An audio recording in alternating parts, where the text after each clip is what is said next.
بسم اللہ الرحمن الرحیم۔ ایک نوجوان کی ماں سخت بیمار اور ہسپتال میں انتہائی نگہداشت کے شعبے میں داخل تھی۔ ڈاکٹروں نے یہاں تک کہہ دیا تھا کہ برخوردار، زندگی موت تو اللہ کے ہاتھ میں ہے، مگر ہم اب مایوس ہو چکے ہیں۔ تم کسی بھی لمحہ کوئی بری خبر سننے کے لیے ذہنی طور پر تیار رہنا۔ رات گھر گزارنے کے بعد صبح ماں سے ملاقات کے لیے ہسپتال جاتے ہوئے نوجوان راستے میں ایک پیٹرول پمپ پر رکا۔ پیٹرول بھروانے کے لیے اپنی باری کا انتظار کرتے ہوئے اس کی نظر سروس شاپ کی دیوار کے پاس پڑی، جہاں ایک بلی نے خالی ڈبے کے نیچے بچے دے رکھے تھے۔ یہ نوزائیدہ بچے بہت ہی چھوٹے تھے، جو ابھی چلنے پھرنے کے قابل بھی نہیں تھے۔ نوجوان کے ذہن میں جو پہلی بات آئی وہ یہ تھی کہ اتنے نازک اور چھوٹے سے بچے کھانا کہاں سے اور کیسے کھائیں گے۔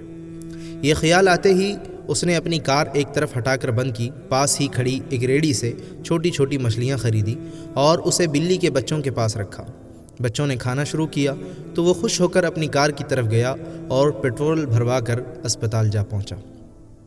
جیسے ہی اس نے اپنی ماں کے کمرے میں جھانکا تو بستر خالی پا کر اس کی آنکھوں تلے اندھیرا چھا گیا۔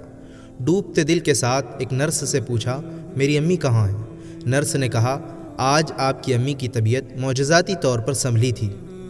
اسے جیسے ہی ہوش آیا تو ڈاکٹر نے کہا کہ اسے تازہ ہوا لینے کے لیے باہر لے جاؤ، تو ہم نے اسے کوریڈور سے باہر لان میں بٹھا دیا ہے، آپ اسے جا کر مل سکتے ہیں۔ نوجوان بھاگتا ہوا اپنی ماں کے پاس پہنچا، انہیں سلام کیا، حال احوال پوچھا تو اس کی ماں نے کہا، بیٹے آج صبح میں نے خواب دیکھا کہ ایک بلی اور اس کے چھوٹے چھوٹے معصوم بچے آسمان کی طرف ہاتھ اٹھائے میرے لیے دعا کر رہے ہیں۔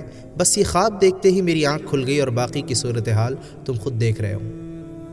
اور نوجوان حیرت بھری خوشی کے ساتھ اپنی ماں کی باتیں سنتا رہا اور اپنے دل کو ٹھنڈا کرتا رہا۔ جی ہاں، اس رب کی رحمت اس قدر وسیع ہے کہ سب کچھ اپنے اندر سمو لیتی ہے۔ ایسے تو ہمیں نہیں سکھایا گیا کہ اپنے مریضوں کا صدقے سے علاج کیا کرو، صدقہ ہی تو ہے جو تمہارے رب کے غصے کو ٹھنڈا کرتا۔ ایک آخری بات عرض کرتا چلوں کہ اگر کبھی کوئی ویڈیو یا کوئی کہانی پسند آئے تو پڑھنے کے بعد یا سننے کے بعد اسے آگے شیئر بھی کیا کیجیے۔